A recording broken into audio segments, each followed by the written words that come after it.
Welcome to my last class about deep policy search. It's time to conclude after this long journey through these algorithms.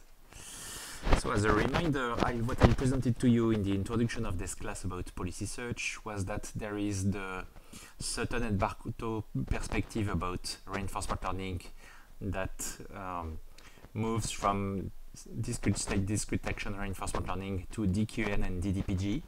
And there is the policy search perspective that results in policy gradient method, direct policy search methods, and then TRPO, PPO, SAC, DDPG. Okay?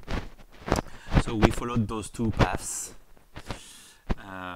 One point is that we did not cover advanced gradient descent techniques such as natural gradient, Gauss-Newton methods, etc. Though they matter much in the state-of-the-art algorithms, so some class about this should come one day. I did not cover either the parallel implementation such as Impala, Gorilla, etc., where you have several actors, eventually several critics, and which collaborate to perform more efficiently on standard benchmarks. Okay. But what we focused on so far is mainly those algorithms. We also covered DQN and the direct policy search methods like cross-entropy method and CMAES. But our main focus was on the way between DDPG and then FIDI3 and TRPO, PPO, and SAC. And I have shown to you that SAC is at the point of convergence between the DDPG way and the TRPO way to deep reinforcement learning. Now what I want to do is to say a little more about additional algorithms. So I have added a few here. I will cover some of them. So in this picture, those who have some ellipsoid around are state-of-the-art algorithms. So Rainbow is the extension of DQN. It's covered in my DQN class. Okay. I told you that SAC and also TD3 are state-of-the-art methods. We also have D4PG. CMAES is also very efficient in some particular context. What can I say otherwise in this picture is that those algorithms that are more on the left side are more off policy, like DQN and DDPG, and those here are more on policy. So those are rather sample efficient and unstable, and those are more sample inefficient but more stable. Also, we could say that those algorithms more come from Google DeepMind and those more come from Berkeley and OpenAI people, but this is a broad distinction because some authors have collaborated in algorithms in the middle between those two different sources of two teams of research, let's say. Let's also mention that using the n-step return is a common ingredient of many state-of-the-art algorithms like D4PG, SAC, PPO, and that's it here. And also entropy regularization is a lot used. It's used in A2C, A3C, in SAC, and maybe in PGQL, I don't remember. Okay, but in many algorithms anyway. So to have a quick look at those former algorithms, those that I have not covered. So A2C and A3C are rather old algorithms. That's 3 years ago that they were proposed. And A3C is using many asynchronous actors, so it's not using a replay buffer. So in a way that's weird because this makes it less sample efficient. But it already used a few important ingredients like the n-step return and entropy regularization. It also learns the value function V as a critic. And you can see in the update equation, when you compute the gradient to update the critic, that there is an entropy regularization term here with some parameter beta. So this is very reminiscent of SAC. So this is an important ancestor of the recent state-of-the-art algorithms. Okay. Another interesting algorithm is NAF, natural advantage functions. the idea is that in Q-learning with continuous actions, it's very difficult to select the best action because you have to find the maximum over a continuous domain. And natural advantage functions takes a different approach to this problem. It makes so that the actor has a unique optimum which is easy to find because it's some quadratic function. And to get this, they use the advantage function. And the idea is that the advantage function is structured in a particular way, like a kind of scalar product, so that it's quite obvious from this formula that the maximum is when these terms are cancelled. Okay, I don't go into the details, but the idea is that you get a very specific structure for your network that you can implement with a TensorFlow or PyTorch-like library. You don't need it to be truly a neural network because there are some matrices. Okay, and I won't go into the details, but let's say that this algorithm was interesting in terms of ideas, but it happened to be too constrained in terms of policy representation, so it did not stay long in the state of the art. And I had some students test it, and they found that it was quite unstable with respect to its meta parameters. Okay. An also interesting algorithm is Actor. Okay.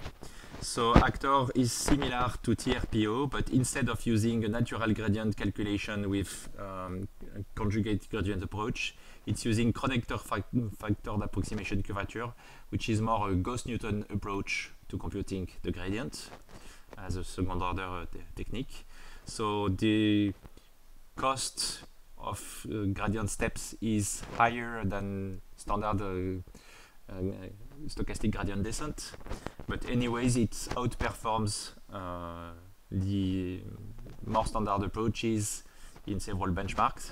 But actually some authors later on have shown that the advantage of using connector factor approximation in this algorithm was not that high, so this algorithm did not generate much excitement, let's say, last year. Okay. One new thing also which is quite exciting is the D4PG algorithm for distributional deterministic policy gradient technique, where in fact the authors are using distributions of a return that are richer than just a Gaussian, and they use prioritized experience replay and step return in D4PG, and they show that this algorithm outperforms PPO and other state-of-the-art algorithms, and that the n-step return is one of the key ingredients in that particular approach. Here there is a lot of theoretical grounding on this work, so if you want to know more, you should read the papers from Marc Belmar and Will Dabney and Rémi Munoz about this stuff, but this is not easy maths. A few authors, let's say that KACLA is an important ancestor. This is before the deep reinforcement learning wave, and it uses the value function as a critic and a stochastic actor. And one important idea is to update the actor only and the critic only if the temporal difference error is positive. Okay, and you can find some elements from KACLA in recent algorithms like TD3 and stochastic actor critic, I believe. Let's say also that there was at some point an attempt to merge the TRPO and the DDPG approach rather by combining those two algorithms, but it happened to be too complicated with too many hyperparameters, so even harder to tune than DDPG, for instance.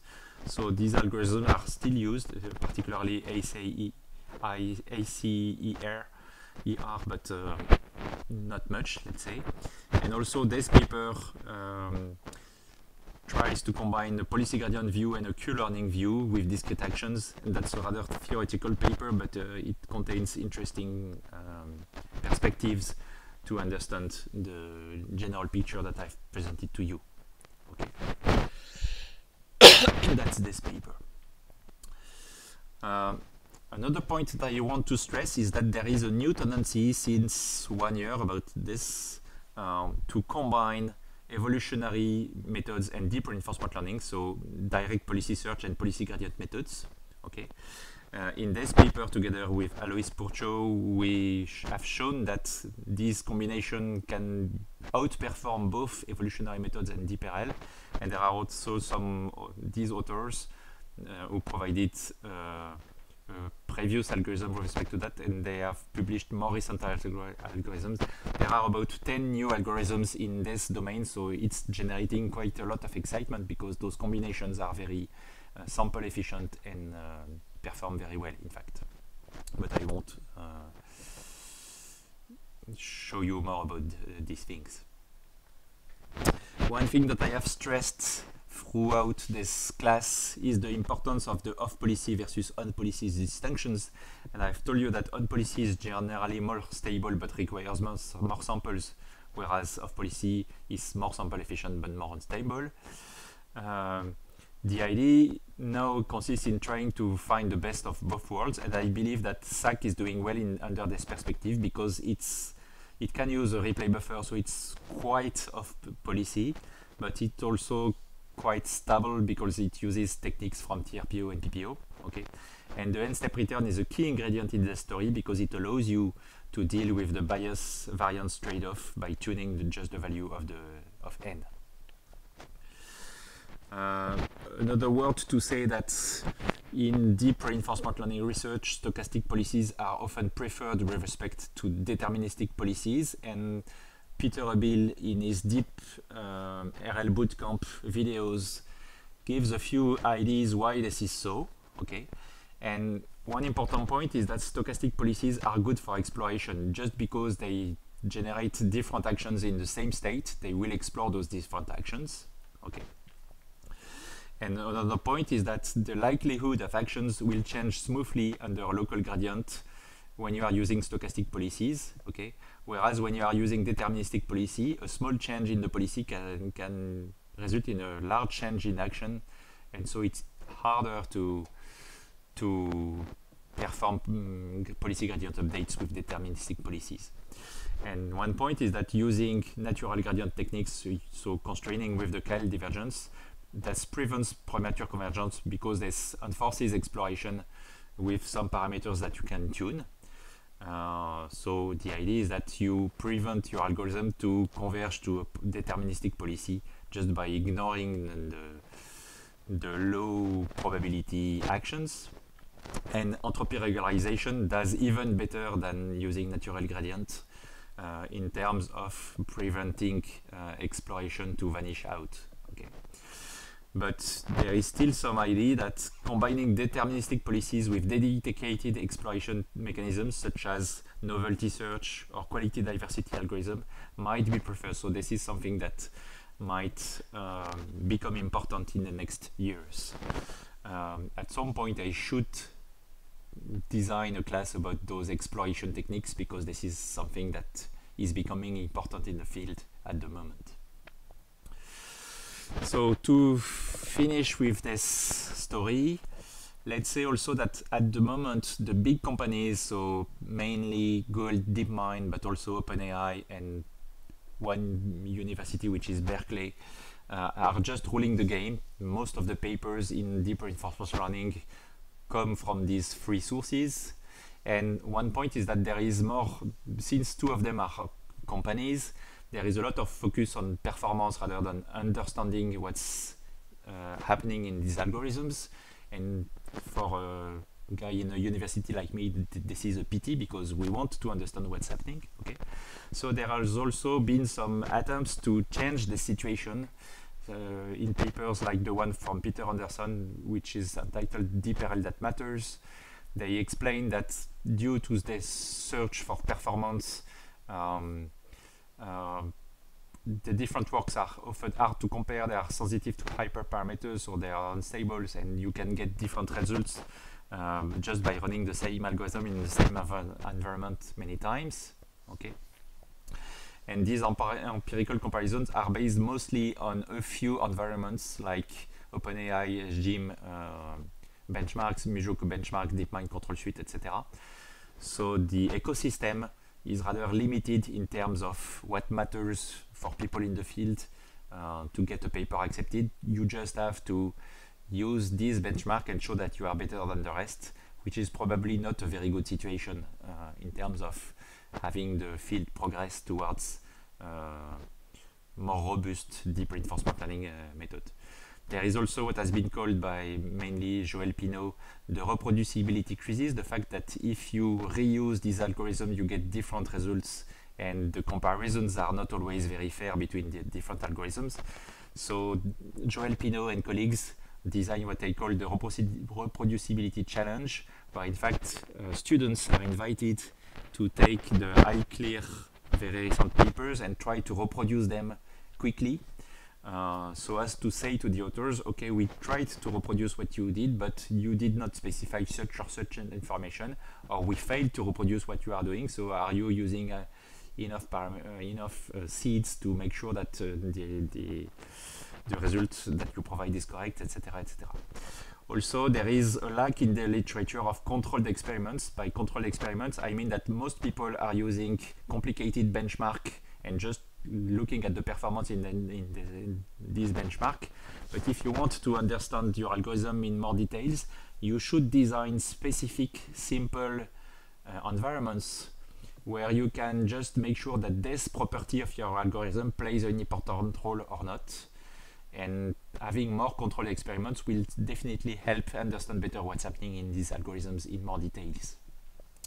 So there is still fast performance progress, but progress is no more in exploration and also in multitask learning and curriculum learning, etc., which is a related field with respect to deep reinforcement learning. And also I hope to make some classes about these aspects which are important for my research, but that's okay, I have to first explain deep reinforcement learning before switching to that.